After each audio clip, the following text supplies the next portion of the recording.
Team India ఇంగ్లాండ్తో 5 T20 series ఆడేటందుకు సిద్ధమైంది. ఈరోజైతే first T20 match Kolkata వేదికగా ఈడెన్ గార్డెన్లో ఆడబోతున్నారు. టీమిండియాకి అయితే ఇంగ్లాండ్ టీం ఒక గట్టి పోటీ అయితే ఇవ్వబోతుంది. Main thing Gautam Gambhir head కోచ్గా వచ్చిన తర్వాత అయితే టీమిండియాకి టీ20లో అంతగా బలమైన టీం అయితే తగలలేదు. కానీ ఈ 5 టీ20 సిరీస్లో అయితే మాత్రం టీమిండియాకి ఒక బలమైన టీంతో అయితే ఆడబోతున్నారు.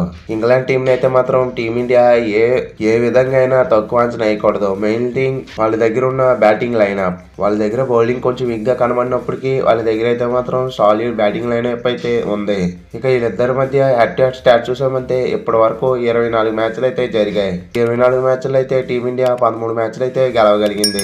ఇంగ్లాండ్ టీం అయితే 11 మ్యాచ్లు అయితే గెలిచింది. ఈ స్టాట్స్ చూసుకున్నా కూడా టీమిండియాకి సరైన పోటీ అయితే ఇంగ్లాండ్ టీం ఇస్తూ వస్తుంది. దీనివల్ల అయితే టీమిండియా ఎక్కడా కూడా అలసట అయితే ప్రదర్శించకూడదు. ఇక ఈ మ్యాచ్ అయితే ముందు చెప్పుకున్న విధంగానే ఈడెన్ గార్డెన్ లో ఆడబోతున్నారు. ఇక్కడ పిచ్ రిపోర్ట్ విషయానికి వచ్చామంటే ఇది ఒక డిఫరెంట్ కైండ్ ఆఫ్ పిచ్ నైతే మాత్రం ఎవరు ఎక్స్పెక్ట్ చేయలేరు. ఒక్కో టిప్పు ఒక్కోలాగా బిహేవ్ చేస్తుంది. Most of the thing batting friendly వికెటే ఎక్కువగా ఉంటుంది. ఇక్కడ మ్యాచ్ ప్రోగ్రెస్ అయ్యే కొద్దీ స్పిన్నర్స్కి పిచ్ నుండి బాగా హెల్ప్ లభిస్తుంది. 2024 ఐపీఎల్ అయితే మనం చూసాం. ఇక్కడైతే మాత్రం చాలా హై స్కోర్లు అయితే నమోదయ్యాయి. ఇక్కడ బౌండరీస్ అయితే చూసుకున్నా కూడా చాలా పెద్దవైతే కాదు, చాలా చిన్న బౌండరీస్ అయితే ఉంటాయి. బ్యాట్స్మెన్స్ అయితే ఈజీగా సిక్సెస్ అయితే కొట్టే అవకాశం ఎక్కువగా ఉంటుంది.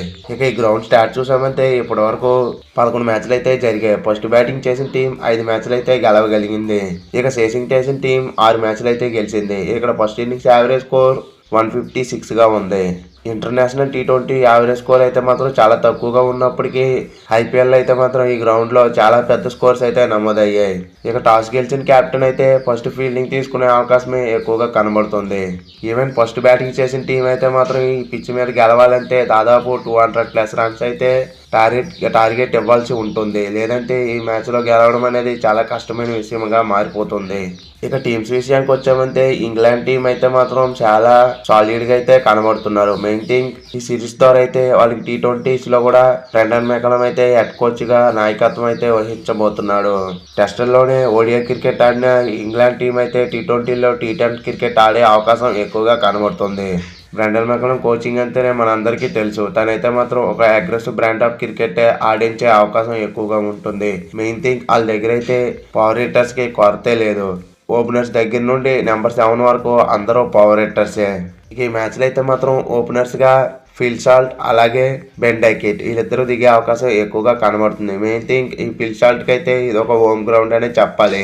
ఐపీఎల్లో కేకేఆర్కే తనైతే ఆడుతూ వచ్చాడు కాబట్టి ఈ గ్రౌండ్లో తనైతే చాలా ఎఫెక్టివ్గా ఉండే అవకాశం ఎక్కువగా ఉంటుంది. అలాగే వాళ్ళ కెప్టెన్ అయిన జాస్ బట్లర్ కూడా ఈ గ్రౌండ్లో అయితే చాలా మంచి రికార్డ్స్ అయితే ఉన్నాయి. వీళ్ళ ముగ్గురితో పాటు జాకో బత్తల్ కూడా చాలా మంచి ఫామ్లో అయితే ఉన్నాడు.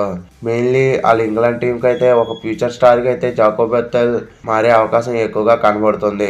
ఇక హ్యారీ బ్రూక్, లియామ్ లివింగ్స్టన్ వీళ్ళిద్దరు కూడా చాలా మంచిగా బ్యాటింగ్ చేస్తూ వస్తున్నారు.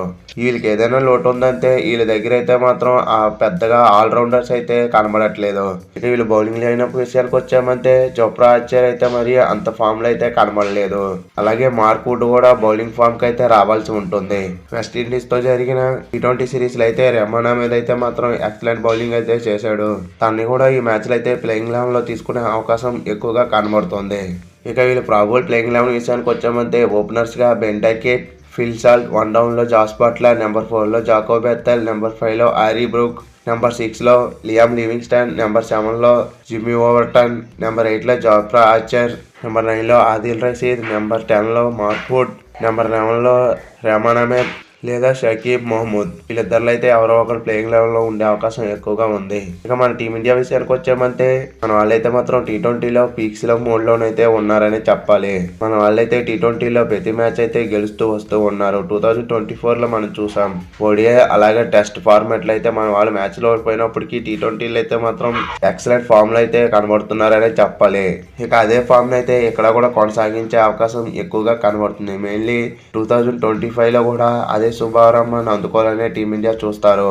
ఇక మన ప్లేయర్స్ విషయానికి వచ్చామంటే ఓపెనర్స్ అయితే సంజు శాంసన్ ఫిక్స్ ఫామ్ లో అయితే T20 ఫార్మాట్ లో అయితే కనబడుతున్నాడు. అభిషేక్ శర్మ అయితే మరీ అంత మంచి పర్ఫార్మెన్స్ అయితే ఇవ్వలేకపోయాడనే చెప్పాలి. కానీ తనైతే మాత్రం మంచిగా టచ్ గా అయితే రావాల్సి ఉంటుంది. ఇక మన కెప్టెన్ సూర్యకుమార్ యాదవ్ కూడా మంచి ఫామ్ లో అయితే కనబడుతున్నాడు. ఇక నెంబర్ 4 లో వస్తున్న తిలక్ వర్మ గురించి అయితే ప్రత్యేకంగా చెప్పక్కర్లేదు. బ్యాక్ టు బ్యాక్ 100 కొట్టి తనైతే ఫిక్స్ ఫామ్ లో అయితే కనబడుతున్నాడనే చెప్పాలి. ఇక రింకు సింగ్ అలాగే హార్దిక్ పాండ్యా వీళ్ళిద్దరైతే డెత్ ఓవర్స్ లో ఎటువంటి బ్యాటింగ్ చేస్తున్నారో మనం చూస్తూ వస్తున్నాం. ఇక యంగ్ కుర్రాడైన నితీష్ కుమార్ రెడ్డి కూడా మంచి ఫామ్ లో అయితే ఉన్నాడు. ఇక ఈ మ్యాచ్ ద్వారా అయితే మొహమ్మద్ షమి 10 నెలల తర్వాత అయితే టీమిండియాలోకి కాంబ్యాక్ చేయబోతున్నాడు. ఇక తనకు తోడుగా అయితే హర్దీప్ సింగ్ ఫిక్స్ ఫామ్ లో అయితే కనబడుతున్నాడు. ఇక మన స్పిన్ డిపార్ట్మెంట్ అయిన పేసర్కి వచ్చామంటే ఈ మ్యాచ్ లో అయితే మాత్రం ఇద్దరు స్పిన్నర్స్ తోనే బరిలో దిగే అవకాశం ఎక్కువగా కనబడుతుంది.